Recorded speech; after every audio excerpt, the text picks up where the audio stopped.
Hello friends, welcome to the Garima classes. तो friends, आप सभी कैसे हैं? आई होप आप सभी लोग बहुत अच्छे होंगे, घर परिवार में सब लोग ठीक होंगे और आपकी पढ़ाई भी अच्छे से चल रही होगी। तो आज का जो सेशन है वो है ईवीएस का प्रैक्टिस थर्ड। हम लोगों ने प्रैक्टिस फर्स्ट और प्रैक्टिस सेकंड पिछले क्लास में किया हुआ है। अगर आप उस क्लास को नहीं देखे हैं, उस क्वेश्चंस को नहीं देखे हैं, तो आप उसके क्वेश्चंस को देख लीजिए, क्योंकि उसमें जो क्वेश्चंस कराए गए हैं वो पूरे एनसीईआरटी बेस्ड क्वेश्चन कराए गए हैं। जो हम लोग समरी में पढ़ रहे हैं उससे क्वेश्चंस को कराया गया है। तो जो समरी में पढ़े हुए हैं उस क्वेश्चंस को भी कराया गया और जो हम लोग आगे समरी में पढ़ेंगे उससे भी उसमें कराया गया है। तो आज का जो है ईवीएस पेपर फर्स्ट, जो आपका पेपर फर्स्ट में आता है, प्राइमरी लेवल के पेपर में आता है ईवीएस, उसमें कितने क्वेश्चंस होते हैं? तो 30 क्वेश्चन होते हैं। और कितने नंबर के आते हैं? 30 नंबर के आते हैं। तो 30 नंबर आपका टोटल कंटेंट नहीं होता है, 15 उसमें कंटेंट होते हैं। 15 क्वेश्चन मीन्स 15 नंबर का कंटेंट आता है और 15 नंबर का क्या होता है? पेडागॉजी होती है। कभी कभी थोड़ा बहुत ऊपर नीचे हो जाता है, जैसे 16-17 कंटेंट हो गया या 16-17 पेडागॉजी हो गई। ठीक है, तो आज का जो हम लोग प्रैक्टिस करेंगे वो पेडागॉजी प्लस कंटेंट दोनों को लेके करेंगे। ठीक है, तो चलिए स्टार्ट करते हैं आज के सेशन को। पहला क्वेश्चन है आपका, सामाजिक विज्ञान के संदर्भ में पर्यावरण अध्ययन पढ़ने का निम्नलिखित में से कौन सा उद्देश्य नहीं है? अच्छा, आप पेडागॉजी का जब भी क्वेश्चन करिएगा तो ये हमेशा ध्यान रखिएगा, क्वेश्चन पेडागॉजी का, आप किसी भी सब्जेक्ट के पेडागॉजी के क्वेश्चंस को कर रहे हैं तो आप उसमें हमेशा ध्यान रखिएगा कि नहीं वाले क्वेश्चन पूछे जाते हैं मैक्सिमम। तो नहीं वाला आंसर आपको टिक करना होगा। बहुत बार नहीं वाला नहीं बच्चे ध्यान देते हैं और जो राइट आंसर होता है वही टिक करके चले आते हैं, जिससे उनका मार्क्स 1 नंबर कम हो जाता है। तो इसमें फर्स्ट ऑप्शन है, इन बच्चों को मुख्य शब्दावली की सही परिभाषा याद करने योग्य बनाना चाहिए। बी ऑप्शन है, इसे शिक्षार्थियों को विद्यमान विचारों एवं अभ्यासों पर प्रश्न करने के योग्य बनाना चाहिए। ऑप्शन सी है, इसे बच्चों को समाज के एक जिम्मेदार सदस्य के रूप में बढ़ने के योग्य बनाना चाहिए। डी ऑप्शन है, इसे बच्चों के संस्कृति अभ्यासों में विविधता का सम्मान करने योग्य बनाना चाहिए। विविधता का सम्मान करने योग्य बनाना चाहिए। तो बताइए इसका राइट आंसर क्या होगा? तो इसमें क्या क्या सही है हम उसे देख लेते हैं। तो जो बचेगा वो आपका रॉन्ग हो जाएगा, क्योंकि यहाँ पे रॉन्ग पूछा गया है। तो इसे शिक्षार्थियों को विद्यमान विचार एवं अभ्यासों पर प्रश्न करने के योग्य बनाना चाहिए। सही बात है, जो बच्चा सीख रहा है उस पर अभ्यास करे और उस पर जो भी उसके मन में विचार आ रही हैं उस चीज़ों को पे प्रश्न कर सकता है, अपनी जो भी कन्फ्यूज़न है उसको दूर कर सकता है, ऐसा उसको बनाना चाहिए। तो ये आंसर आपका राइट है। सी ऑप्शन है, इसे बच्चों को समाज के एक जिम्मेदार सदस्य के रूप में बढ़ने के योग्य बनाना चाहिए। सही बात है, समाज की तरफ वो आगे बढ़े, ऐसा उसको बनाना चाहिए। पॉजिटिव वे में बच्चा कार्य को करे, तो इस तरीके से बच्चे को समाज के लिए बनाया जाता है। क्योंकि बच्चा तो अभी बच्चा है, ये प्राइमरी लेवल का बच्चा है, तो उसे आप जैसा बनाएंगे वैसा ही वो बनेगा, जैसा उसको वातावरण मिलता है सेम वो वैसा ही बनता है। डी ऑप्शन है, इसे बच्चों के संस्कृति अभ्यासों में विविधता का सम्मान करने योग्य बनाना चाहिए। ये बात सही है। विविधता जो है आपके क्लास में जो बच्चे होते हैं, जब क्लास में होते हैं तो अनेक परिवार के बच्चे आते हैं, तो उसमें अलग अलग तरीके के सारी गुणें देखने को मिलती हैं। तो उनको क्या करना है कि सबका सम्मान करना है, उनको ऐसा बनाना है। ये नहीं कि तुम खराब हो हम सही हैं, मेरा कल्चर ठीक है। हर कल्चर के बच्चे क्लास में स्कूल में आते हैं, उनको क्या करना है, सबको हर विविधता को क्या करना है, सम्मान देने योग्य बनाना है। तो ये तीनों आंसर राइट हो गया। ये आंसर क्या है, इन बच्चों को मुख्य शब्दावली की सही परिभाषा याद करने के योग्य बनाना चाहिए। आप याद रखिएगा, जब पेडागॉजी का क्वेश्चन करिएगा ये आंसर आपका नहीं होना चाहिए। ठीक है, ऑप्शन ए आपका इसके हिसाब से सही है। जब आप पेडागॉजी का क्वेश्चन करेंगे तो उसमें अगर ऑप्शन में आ जाए याद करना, रटना, कंठस्थ करना, इस तरह के अगर शब्द, केवल, ये सारे शब्द अगर ऑप्शन में, तो वो मैक्सिमम तौर पे क्या होते हैं, वो रॉन्ग आंसर होता है। क्योंकि बच्चों को कभी भी कंठस्थ नहीं कराना है, याद नहीं कराना है, उससे समझाना है प्रैक्टिकल वे में, थ्योरी में दिखा के, कैसे भी करके उसको समझाना है, ना कि उसको बोलना है कि ये 4 लाइन है इसको याद करके आना। नहीं, ऐसा नहीं किया जाता है। और ऐसा नहीं करना होता है। तो जहाँ पे भी इस तरह के शब्द आपके सामने आए तो आप समझिएगा कि वो आंसर रॉन्ग है। तो आपका राइट आंसर हो जाएगा ऑप्शन ए।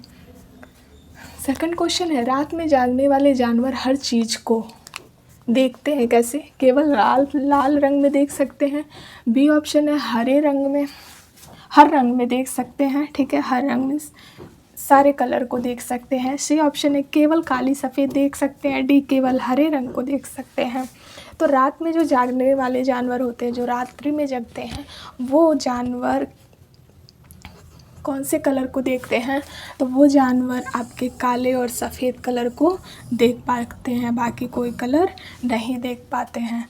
तो आपका राइट आंसर हो जाएगा ऑप्शन सी। थर्ड है, नीचे लोगों की कुछ क्रियाकलाप दिए गए हैं। ए है खानों का उत्खनन, बी घरों का निर्माण, सी बाज़ारों में बेचने के लिए पत्तियां जड़ी बूटियाँ इकट्ठी करना, डी गिरे हुए पत्तों से पत्तल बनाना। तो उपरोक्त में से जंगलों के गायब होने के लिए जिम्मेदार है कौन? जिम्मेदार है option B C D E सारे सही हैं। बी सी डी सही है, ऑप्शन ए सही है, ऑप्शन ए और बी दोनों सही है, ऑप्शन ए बी सी तीनों सही है। तो इसका क्या राइट आंसर हो जाएगा? तो जंगलों के गायब होने के लिए जिम्मेदार कौन है? तो जिम्मेदार खानों के उत्खनन, ये खुदाई और घरों का निर्माण, जो आपका जंगलों को काट के खुदाई कर दी जा रही है, फैक्ट्रियाँ बनाई जा रही हैं, सारी चीज़ों का निर्माण हो रहा है, बड़े बड़े बिल्डिंगों का निर्माण किया जा रहा है, तो वहाँ पे जंगल की कटाई करके उन सारी चीज़ों का निर्माण किया जाता है। तो जंगलों की कटाई में कौन जिम्मेदार है? तो ये दोनों पॉइंट आपके राइट है। बाकी बाज़ार में बेचने के लिए पत्तियां जड़ी बूटियां इकट्ठी करना, तो वो पेड़ से काट के तो उस चीज़ को इकट्ठा नहीं किया जा रहा है, पेड़ से वो मिल रहा है तो उसे इकट्ठा करके फिर लोग उसे बेच रहे हैं, अपना काम कर रहे हैं। डी ऑप्शन है गिरे हुए पत्तों से पत्तल बनाना, जो पत्ते गिरे हुए हैं उससे पत्तल बनाना, तो जंगल का कोई नुकसान नहीं हो रहा है। तो जब कोई नुकसान नहीं हो रहा है तो ये दोनों आंसर आपके क्या होंगे? राइट हो जाएंगे। चलिए अब बढ़ते हैं नेक्स्ट क्वेश्चन की तरफ।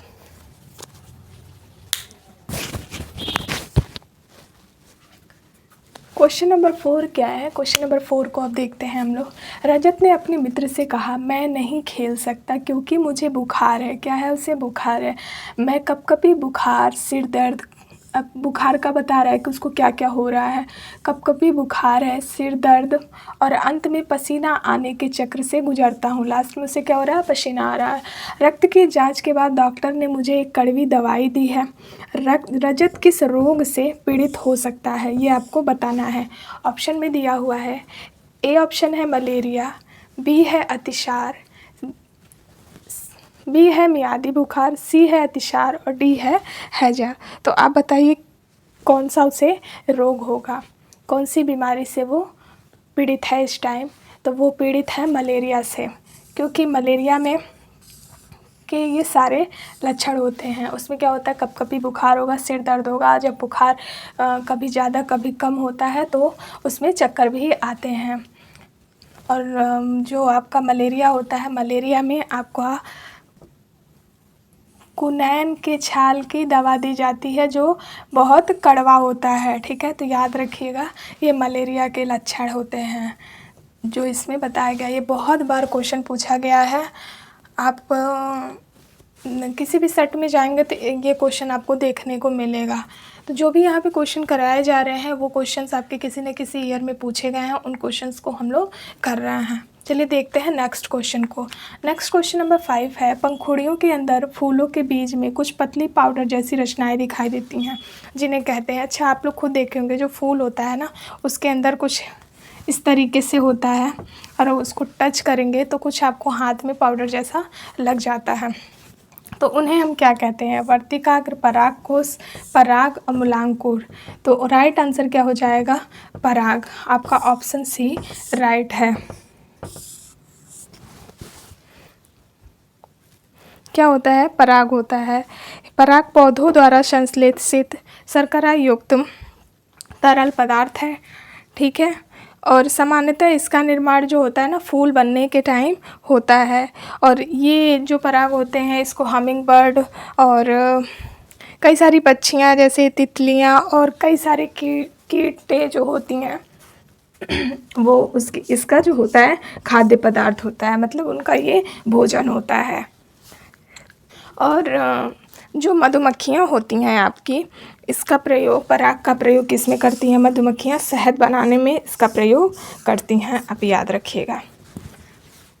नेक्स्ट क्वेश्चन है, यदि आप रेलगाड़ी द्वारा अहमदाबाद में गुजरात जाएं तो आपको रेलवे स्टेशन पर अधिकतर बेचने वाले खाने की कौन सी चीज़ें बेचते मिलेंगी? ठीक है, मीन्स आप इस जगह पे जा रहे हैं तो वहाँ के स्टेशन पे आपको कौन सी चीज़ें ज़्यादा देखने को मिलती हैं, कौन सी चीज़ें वहाँ की फेमस हैं, उसके बारे में हमें बताना है।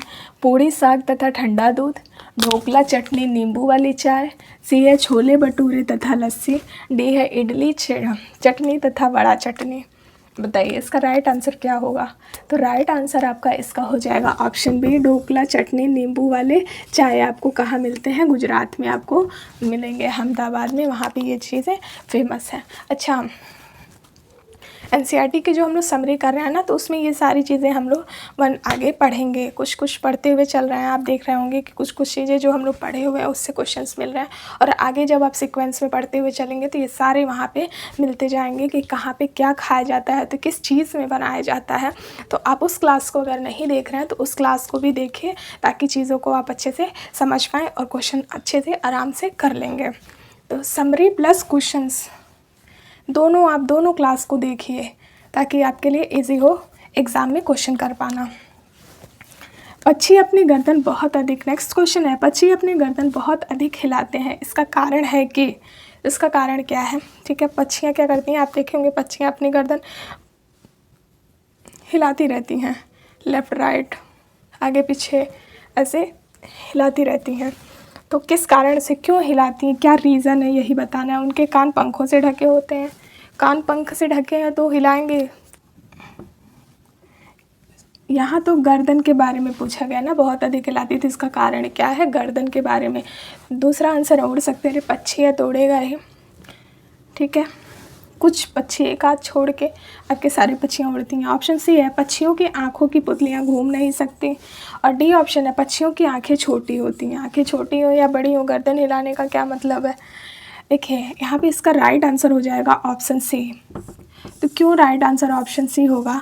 जो पक्षियों की आँख की पुतली होती है, आँख की पुतली जो होती है ये, उसकी वो एकदम स्थिर होती हैं। पुतलियाँ उनके रोटेट, जैसे हम लोग सामने देखते हैं लेकिन अपनी तिरछी आँखों से क्या करेंगे, तिरछी चीज़ों को भी देख लेते हैं।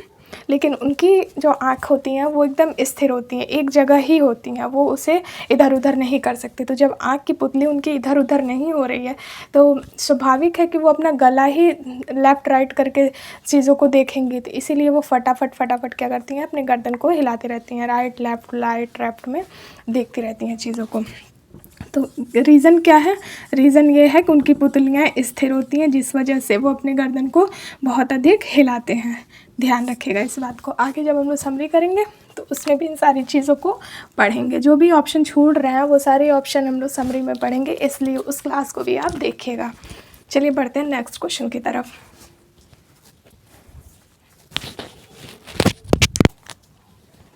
तो चलिए अब देखते हैं हम लोग नेक्स्ट क्वेश्चन को। क्वेश्चन नंबर 8 है, निदान के पश्चात कोई डॉक्टर रोगी से कहता है कि उसके खून में हीमोग्लोबिन की कमी है। किसकी कमी है? हीमोग्लोबिन की कमी है। तो उस रोगी को आयरन की कमी को पूरा करने के लिए क्या खाना चाहिए? ठीक है, तो ऑप्शन ए है आंवला, हरी पत्तेदार सब्जियाँ, गुड़, चावल चीनी आंवला, गेहूँ संतरा, हरी पत्तेदार सब्जियाँ, डी है गुड़ नींबू मटर। तो बताइए क्या खाना चाहिए जब खून की कमी हो जाती है? तो डॉक्टर क्या सलाह देते हैं खाने के लिए? तो इसके लिए राइट आंसर हो जाएगा आपका ऑप्शन ए, आंवला, हरी पत्तेदार सब्जियां, गुड़ खानी चाहिए। क्यों खानी चाहिए गुड़, हरे पत्तेदार सब्जियां? क्योंकि इसमें आयरन की मात्रा क्या होती है? प्रचुर होती है। तो आयरन की मात्रा प्रचुर है तो फिर आयरन की कमी दूर हो जाएगी।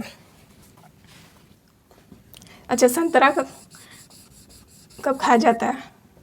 संतरा में कौन सी विटामिन मिलती है? Vitamin C. स्किन का प्रॉब्लम हो तो संतरा खाना चाहिए। नेक्स्ट क्वेश्चन है आपका क्वेश्चन नंबर 9, पर्यावरण अध्ययन की पाठ्य पुस्तकों में कविताओं और कहानियों को शामिल करने का निम्नलिखित में से कौन सा उद्देश्य नहीं है। ऑप्शन देखिए, ये क्वेश्चन देखिए नहीं है पूछा है, तो उस अकॉर्डिंग आंसर करिएगा। तो ऑप्शन ए है शिक्षार्थियों में कल्पनाशीलता, सृजनात्मक योग्यता को बढ़ावा देना। बी ऑप्शन है, बी ऑप्शन क्या है, विषय में रुचि का विकास करना, विषय में रुचि का विकास करना। सी नित्य और एकरस विषय वस्तु में बदलाव करना। डी है शिक्षार्थियों को मज़ा और आनंद उपलब्ध कराना। तो नहीं है पूछा है, तो शिक्षार्थियों में कल्पनाशीलता, सृजनात्मक योग्यता को बढ़ावा देना सही बात है, पर जब आप बच्चों को पढ़ा रहे हैं तो उनमें कल्पनाशीलता भी होनी चाहिए, उसको भी बढ़ावा देना चाहिए और सृजनात्मकता का भी योग्यता को बढ़ावा देना चाहिए। तो ऑप्शन ए आपका क्या है, राइट है।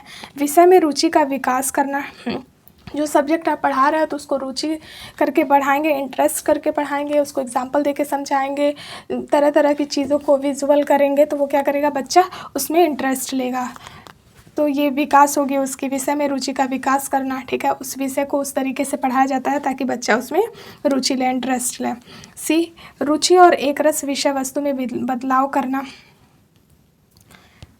करना, एकरस विषय वस्तु में बदलाव करना। ऑप्शन डी है शिक्षार्थियों को मज़ा और आनंद उपलब्ध कराना। जो बच्चे पढ़ रहे हैं उसे आनंद के साथ आप पढ़ा रहे हैं, मज़े के साथ पढ़ा रहे हैं, तो बच्चा क्या करेगा, इंटरेस्ट लेगा तो पढ़ेगा। तो इसमें आपका राइट आंसर, ये राइट है तीनों ए बी डी, तो कौन सा नहीं होगा, तो ऑप्शन नंबर सी आपका रॉन्ग है। नित्य और एकरस विषय वस्तु में बदलाव करना आपका क्या हो जाएगा, राइट आंसर नहीं है।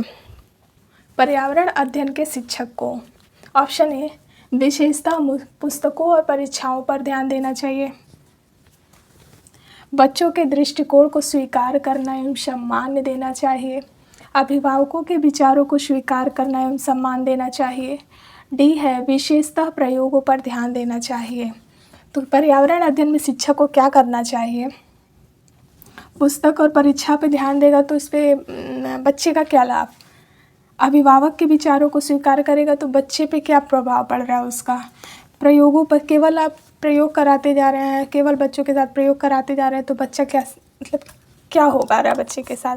तो इसमें राइट आंसर हो जाएगा बच्चों के दृष्टिकोण को स्वीकार करना एवं उसे सम्मान देना। जब बच्चा आपसे कुछ पूछ रहा है, समझ रहा है, प्रश्न कर रहा है, जो भी चीज़ें आपके सामने ला रहा है, तो आप उसको स्वीकार करिए और उसको सम्मान दीजिए ताकि बच्चा उसमें इंटरेस्ट लेता रहे। और उसकी जो भी कमियां हैं आप उसके थ्रू जब वो क्वेश्चन करेगा, अगर वो सही क्वेश्चन नहीं है तो आप उसे डायरेक्ट नहीं बोल सकते कि गलत क्वेश्चन है, तुम नहीं कर सकते ऐसा क्वेश्चन, इस तरीके से नहीं कहा जा सकता है। बच्चे को नॉर्मल वे में समझाया जाता है, एग्जाम्पल दिया जाता है, दिखाया जाता है कि ये चीज़ ऐसे नहीं ऐसे है। तो ठीक है, आपका राइट आंसर हो जाएगा ऑप्शन बी।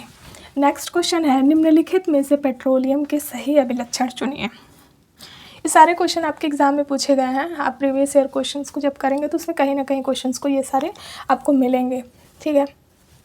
तो आपके लिए इम्पॉर्टेंट है, इसमें से आपका जो प्रीवियस ईयर पेपर होता है ना, उसमें से आपके 25 से 30% क्वेश्चन आपको मिल जाते हैं प्रीवियस ईयर से। तो इसलिए आप प्रीवियस ईयर के क्वेश्चंस को करिए और नए क्वेश्चंस को भी करिए ताकि आप अच्छे मार्क्स से सीटेट क्लियर कर पाएँ। चलिए देखते हैं नेक्स्ट क्वेश्चन को। तो नेक्स्ट क्वेश्चन निम्नलिखित में से पेट्रोलियम के सही अभिलक्षण चुनिए। ए है ऑप्शन बदबूदार पीला पतला द्रव्य, पेट्रोल का बताना है, ठीक है, पेट्रोल का पूछा है। अच्छे गंध का पतला नीले रंग का द्रव्य होता है, बिना गंध का गाढ़ा तथा गहरे रंग का तरल पदार्थ है, बदबूदार गाढ़ा गहरे रंग का तेल है। तो इसका राइट आंसर हो जाएगा ऑप्शन डी आपका राइट है। पेट्रोल कैसा होता है, बदबूदार होता है, गाढ़ा होता है, गहरे रंग का ये तेल होता है, ठीक है, पेट्रोल होता है आपका। आई होप आप लोगों को क्लास अच्छी लगी होगी और ये सारे क्वेश्चंस आपके लिए इम्पोर्टेंट हैं। आप इसे 1-2 बार रिवीजन कर लीजिएगा। और प्रीवियस ईयर क्वेश्चन हम करा रहे हैं, समरी भी करा रहे हैं, तो आप दोनों क्लास को साथ में देखते हुए चलिए, साथ में पढ़ते हुए चलिए, क्योंकि आपके पास अब ज़्यादा टाइम नहीं है। सीटेट का एग्ज़ाम बहुत जल्दी होगा, आपका सितंबर लास्ट तक आपका फॉर्म भी आ जाएगा फिल होने के लिए।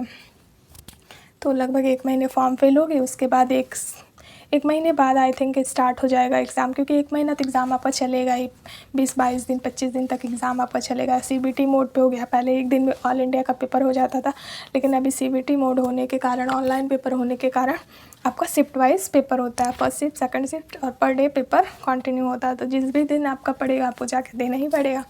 तो क्लियर करने के लिए आप दोनों क्लास को अच्छे से पढ़िए, अच्छे से देखिए और 1-2 बार देख लिया करिए, ताकि आप चीज़ों को अच्छे से समझ पाएँ। अगर आपको कोई क्वेरी हुआ करे तो आप मेरे टेलीग्राम पे, इंस्टाग्राम पे, FB पे क्वेश्चन कर सकते हैं, वहाँ आपको आंसर बता दिया जाएगा।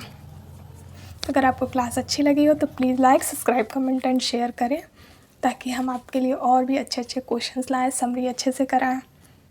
ठीक है, thanks for the watching video, thank you.